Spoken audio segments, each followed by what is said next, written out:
യശ്വന്ത് വർമ്മയെ ഇനി എന്തിൻ്റെ പേരിലാണ് അദ്ദേഹത്തിനെ സംരക്ഷിക്കാൻ ശ്രമിക്കുന്നത്?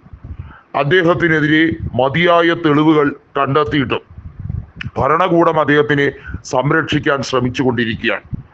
സുപ്രീം കോടതി ചീഫ് ജസ്റ്റിസ് സഞ്ജീവ് ഖന്ന വ്യക്തമായി ഉത്തരവിട്ടിരിക്കുന്നു.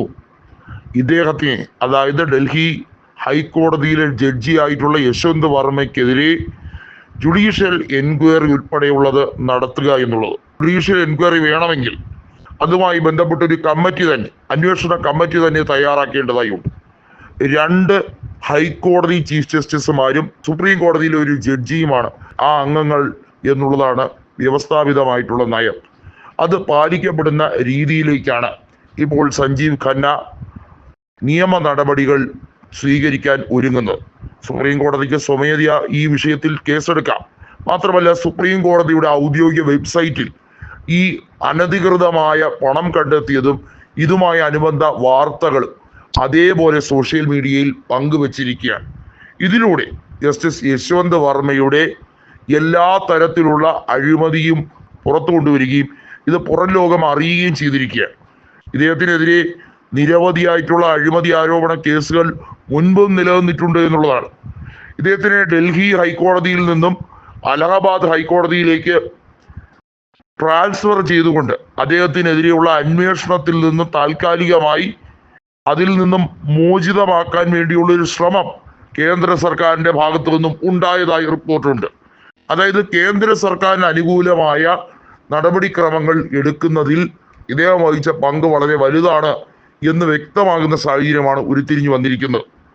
ഇദ്ദേഹം ഡൽഹി ഹൈക്കോടതി ജഡ്ജി ആയിരിക്കുമ്പോൾ തന്നെയാണ് അരവിന്ദ് കെജ്രിവാളിന്റെ അറസ്റ്റും അവിടെ ജാമ്യം നിഷേധിക്കൽ ഉൾപ്പെടെയുള്ള കാര്യങ്ങൾ ഉണ്ടായിട്ടുള്ളത്.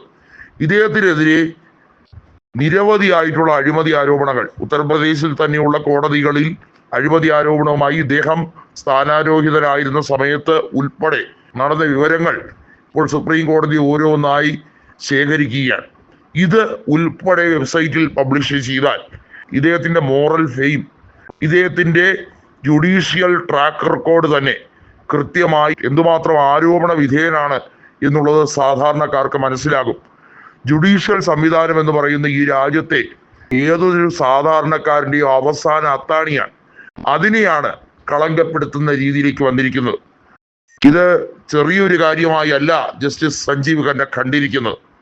സുപ്രീം കോടതിയുടെ ചീഫ് ജസ്റ്റിസ് എന്ന രീതിയിൽ ഭാരിച്ച ഉത്തരവാദിത്വമാണ് ജുഡീഷ്യൽ സംവിധാനത്തെ തകരാതിരിക്കാൻ, അതിനെ സംരക്ഷിച്ചു പിടിക്കാൻ ഒരു ഉദ്യോഗസ്ഥൻ എന്ന രീതിയിൽ, ഏറ്റവും ടോപ്പ് ജുഡീഷ്യൽ ഉദ്യോഗസ്ഥൻ എന്ന രീതിയിൽ അദ്ദേഹം ചെയ്യേണ്ടത്. അത് തന്നെയാണ് ഇവിടെ ഈ കാര്യത്തിലും സ്വീകരിച്ചിരിക്കുന്നത്. യശ്വന്ത് വർമ്മയെ ഡീബാർ ചെയ്യുന്ന ഉൾപ്പെടെ അദ്ദേഹത്തിന്റെ ജസ്റ്റിസ് സ്ഥാനം എടുത്ത് കളയുന്ന ഉൾപ്പെടെയുള്ള തീരുമാനങ്ങളിലേക്ക് പോവുകയും അദ്ദേഹത്തിന് പണം കൊടുത്തത് ഏതിന്റെ പേരിലാണ്, ഏത് രീതിയിലുള്ള കൃത്രിമത്വം കാണിച്ചതിന്റെ പേരിലാണ്, ഏത് രീതിയിലുള്ള വിധിയിൽ സ്വാധീനം ആര് ചെലുത്തിയതിന്റെ പേരിലാണ് എന്നുള്ള ഉൾപ്പെടെയുള്ള അന്വേഷണം നടത്തുമെന്നുള്ളത് വളരെ വ്യക്തം.